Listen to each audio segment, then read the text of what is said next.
ကျွန်တော်တို့ဘာသာစာသွေးတိုးတယ်လို့ပြောလို့ရှိတဲ့မြန်မာလူမျိုးတွေရဲ့မှားပြနေတဲ့အယူအဆထဲမှာစုပုတ်ရက်စားရင်သွေးတိုးတယ်ဆိုတာလည်းပါပါတယ်တကယ်တော့စုပုတ်ရွက်ကနှလုံးကျန်းမာရေးကိုကောင်းမွန်စေပြီးတော့သွေးကြောတွေကိုကျဲစေကသွေးတိုးကိုအနှဲငယ်ကျဆင်းစေနိုင်တဲ့အာနိသင်တော်သူ့မှာရှိပါတယ်တကယ်ဆိုတဘာဝကရတဲ့အသီးအရွက်တွေမှာသွေးတိုးတက်စေတယ်ဆိုတဲ့အသီးအရွက်ကတော်တော်လေးကိုရှားပါတယ်မြန်မာတိုင်းရင်းဆေးတချို့မှာသုံးတဲ့ဥမာနွယ်ကြိုလိုမျိုးပိုတက်ဆီယမ်တွေကိုစွန့်ထုတ်ပြီးတော့ဆိုဒီယမ်တွေဆွဲထိန်းထားတဲ့တိုင်းရင်းဆေးတချို့ကလွဲရင်ကျန်တဲ့အသီးအရွက်တော်တော်များများမှာသွေးတိုးတက်စေတယ်ဆိုတဲ့ဟာမရှိသလောက်ကိုရှားပါတယ်ကျွန်တော်တို့မြန်မာလူမျိုးတွေသွေးတိုးတယ်လို့ယုံကြည်ထားတဲ့ကျင်းငါးသီးစူးပုတ်ရွက်ဓာတ်နှလုံးရွက်နန်းနန်းမင်းစတဲ့အရွက်တွေအကုန်လုံးကသွေးတိုးစေတဲ့အာနိသင်မရှိဘဲနဲ့ပြောင်းပြန်အနေနဲ့သွေးတိုးကျစေတဲ့အာနိသင်သူတို့မှာရှိပါတယ်ဒါကျွန်တော်တို့မြန်မာတွေအများစုမှားယွင်းယူဆထားတဲ့အယူအဆတစ်ခုပါတကယ်တော့စုပုတ်ရွက်ကငတလောက်တို့ကြက်အသေးမြစ်တို့လိုမျိုးပြူရင်းတက်တောင်အများကြီးမပါတာဖြစ်တဲ့အတွက်တင်းတင်းယုံစားမယ်ဆိုရင်ခေါက်ယောဂသမားတွေတောင်မှစားလို့ရပါတယ်ကျွန်တော်ပြောခဲ့သလိုပဲအစိမ်းရောင်အရွက်အများစုကကျန်းမာရေးကိုအထောက်အကူပြုတာပဲများပါတယ်ကျွန်တော်တို့တကယ်တမ်းအန္တရာယ်ရှိတဲ့အလုပ်က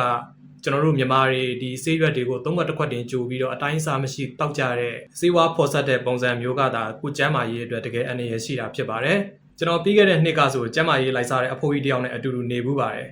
သူဆိုရင်ကျမ်းမာရေးအတိလည်းတော်တော်ရှိပါတယ်ကျမ်းမာရေးလည်းတကယ်ကိုလိုက်စားပါတယ်ဒါပေမဲ့သူပြဿနာကအဲ့လိုမျိုးအရွက်တွေပေါ့ဗျာအဲ့လိုမှာပြင်းတော်သိန်းတို့ဒီနွယ်ဂျိုတို့အဲ့လိုဟာတွေကိုအိုးကြီးတစ်လုံးနဲ့မှထည့်ပြီးတော့သုံးခွက်တစ်ခွက်တင်ကြိုပြီးတော့တောက်ပါတယ်သူကတော့အဆင်ပြေနေပေမဲ့ဒီလိုမျိုးဘာတွက်ချက်မှုမှမရှိပဲတောက်သုံးတဲ့အလေးအထားမျိုးကမှကျမ်းမာရေးအတွက်အန္တရာယ်ရှိတာပဲဖြစ်ပါတယ်ဒီတိုင်းဟင်းပွဲတစ်ပွဲထဲမှာစုပုတ်ရက်ကိုကြက်ဥနဲ့ကြော်စားတာလောက်ကတော့တင်ကျမ်းမာရေးအတွက်စိုးကျိုးဖြစ်เสียတာတော်တော်နည်းပါတယ်အဓိကကျွန်တော်အမြဲပြောခဲ့သလိုပဲမြန်မာဟင်းရှာတွေမှာအငံလွန်ကဲတာဖြစ်တဲ့အတွက်အငံကသာအသွေးတို့ကိုတက်စေတာဖြစ်ပြီးတော့အငံလျှော့စားမယ်ဆိုရင်တော့သွေးတိုးစေမှာမဟုတ်ပါဘူးကဲဒီတော့စုပုတ်ရက်မှာဘယ်လိုအာဟာရတွေပါလဲကျွန်တော်နဲ့အတူလိုက်ပြီးတော့ကြည့်အောင်စုပုတ်ရက်မှာ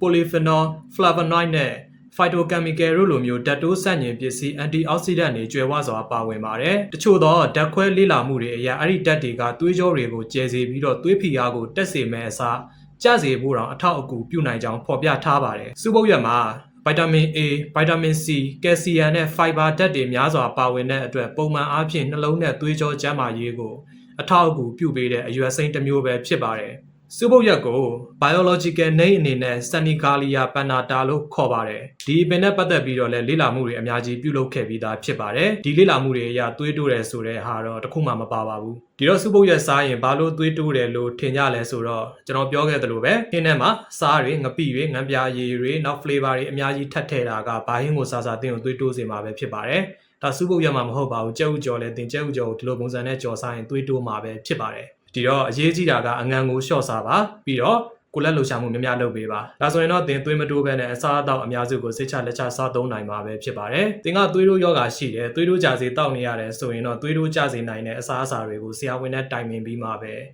စားသုံးဖို့အကြံပြုလိုပါတယ်